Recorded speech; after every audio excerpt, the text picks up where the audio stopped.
queen over there. Get her phone number, buddy. Welcome back, boys. Make sure it's juicy as hell, Liam. Juicy, juicy, juicy. We got a concrete pour going on, not a big pour. I think this is one of the last trucks of the pour. And yeah, I'm just gonna speed it up here for you guys, just so we can really get her going. I think it's a Friday. Oh yeah, baby doll. That's it. Looks pretty juicy. I'm not sure, but you know, clearly the boys are not too worried about moving too fast. I think we're almost done. As you can see, the concrete, you know, it's not a full bucket. There's still a lot of space left in that bucket. And that's because, Oh yeah. you know, we don't have a lot of capacity where I'm going. I'm going way, way, way out on the tip. And at the tip of this crane, which is a 230-foot jib, I only have about 7,000 pounds capacity, and that full bucket is going to be 10,000 pounds. So I can only, you know, take about 3/4 of a bucket out at the tip, which is where I'm going. Coming down there, buddy. Also, why they want it really wet, because I can't get to that far edge. So they're gonna have to use a vibrator to try to pull it into that edge. Otherwise, they gotta use a rake. So, if it's wet, it's gonna help them out a lot with the placing. He's bringing me down. It's really hard Keep coming out, buddy. for me Come to down see this 5 far. feet. Hold hard. Trolley out, please. See, it's bouncing quite a bit there. When you're out this far with this Beautiful. much weight, you're gonna see him start to pull, and the bucket's gonna react by pulling up. This is Coming down. gonna Hold height. A shot out, be. please. See how he's coming down, hold the height, coming down, hold the height. It's because the bucket's bouncing. So you're gonna see a lot of deflection here, and when he starts to open it up, see that bucket starts coming up. I start coming down on the hoist. I need to keep it in his hands, but I can't come down so fast that I hit the formwork. It's a delicate balance. When you're pouring concrete like this, and the boys want to rip the handle and just send the concrete, Bouncy. you know, they're asking a lot. And you gotta be focused, you gotta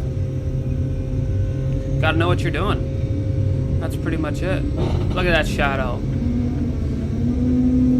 Pretty beautiful. Pretty beautiful crane right there, boys. You can hear all the creaks in the crane, you know, when you're way out on the jib. The bouncing don't stop. If any motion you put into the crane, you know, keeps going. So, you know, I'm still gonna be bouncing a bit back and forth, or side to side, or some combination of them both. Got some pickup getting in my way here. What the hell's going on? I think he's trying to get the tidy tank to one of the machines there. So I'm a bit hesitant to come to the concrete truck, but looks like he got it sorted now.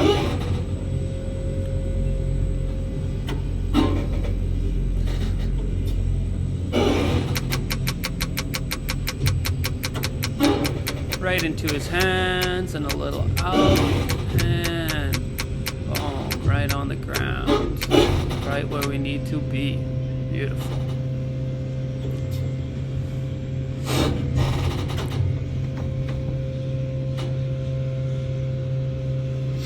You can see in the cab I have my shade down because that sun is shining in my eyes.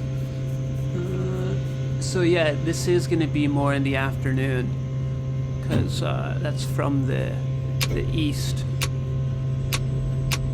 or the west. Yeah, west. So yeah, this is definitely afternoon. There I go, baby. Nice smooth pickup. I always kind of cheat my block in a little bit, and that's because the weight when the deflection is going to pull me out. I'm probably still at like 150, 160 feet on my jib there, so there's a lot of deflection. And you notice that that shadow is on the wall of that building. I have to make sure I don't smash this 7,000 pound wrecking ball through the side of that building every time I swing over. Keep a safe distance. It's one thing about the cranes, you know, you're always a couple bad moves away from catastrophic disaster.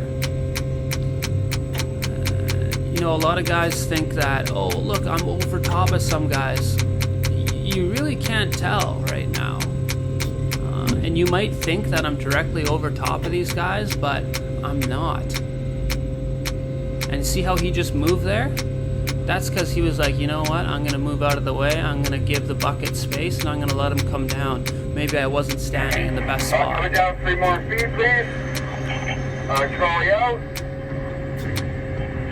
Because you can be very close to the bucket without being directly underneath.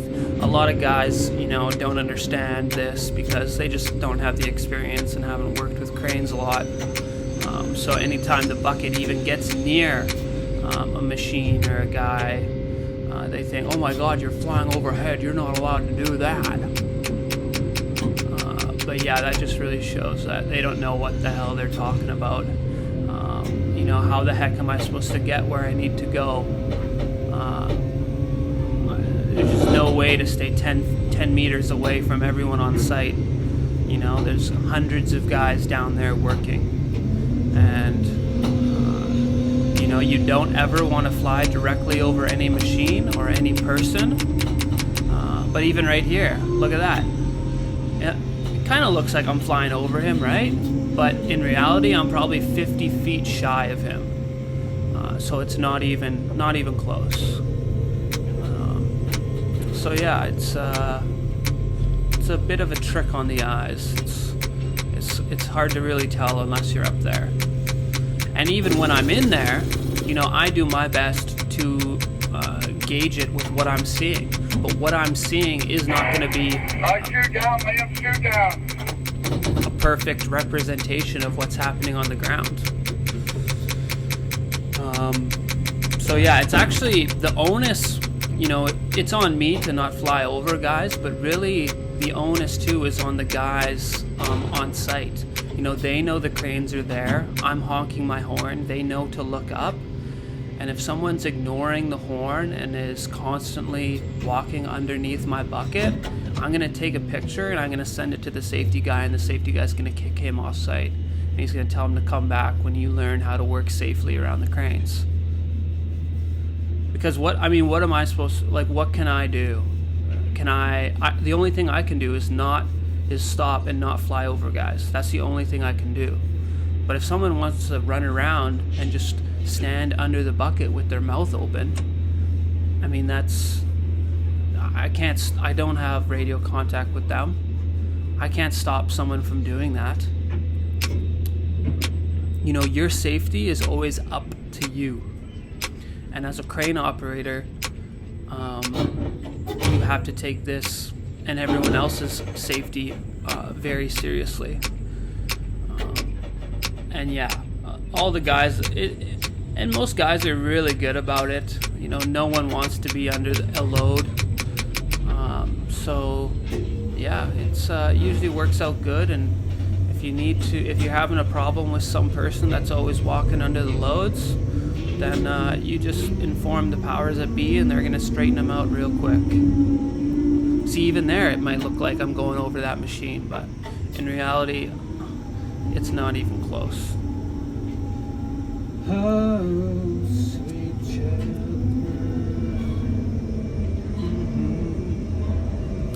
Yeah, going out, going out. You can hear that trolley just screaming out to the tip. This that we're pouring here is just like a nice little footing corner, small footing for an exterior wall.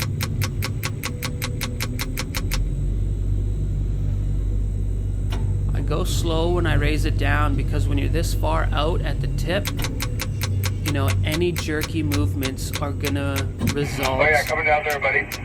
in bouncing. So you have to be as smooth as possible when you have big weight out at the tip. Or else you're gonna end up bouncy. Keep coming down, like 10 feet.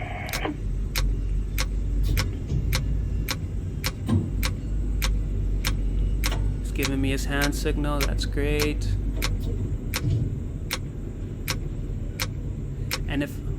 And that just shows you how much line, you know, and that's not even, Down another foot. Hold height. probably have, Charlie out 3. hear that alarm. That's because I'm very close to being at my max capacity. I'm trying to get out for him, but I can only go out so much. Once he starts to pour, yeah, then I can come down, and that alarm's gonna go off because I'm losing weight. Looks like I hit something there, maybe the rebar a touch. So I stop. You know, you get used to noticing the slight movements in the bucket.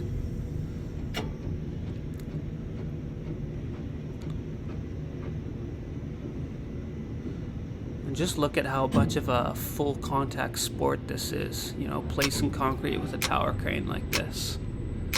It is not an easy job controlling that bucket.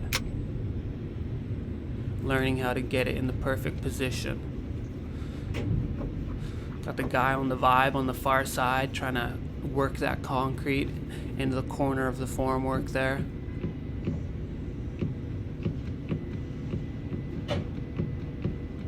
Oh yeah, baby. Now you gotta scrape the chute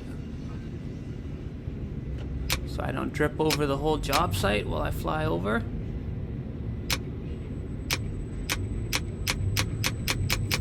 And I am up and away. Always go slow when you come up first. Make sure you don't snag nothing. And then once you're in the clear, you can really give it gas.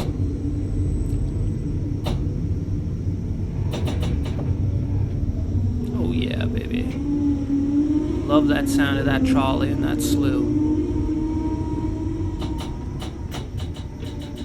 Hear that creaking, eh? Would that unnerve some of you guys? Might even look like I'm flying over those guys there. But,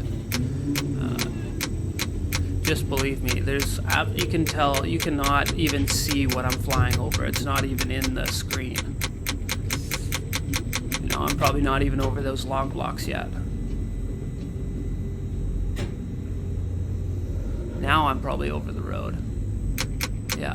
Boom. Flip it up like that. Easy money. Oh yeah, baby. And I come down on the hoist extra bit because there's going to be that bounce and I don't want that bucket, you know, popping up while the driver has their chute over it. Well, thanks for watching, boys. And comment. Tell me what you want to see. All 3 floors done. A bit of a slower one, but it is what it is.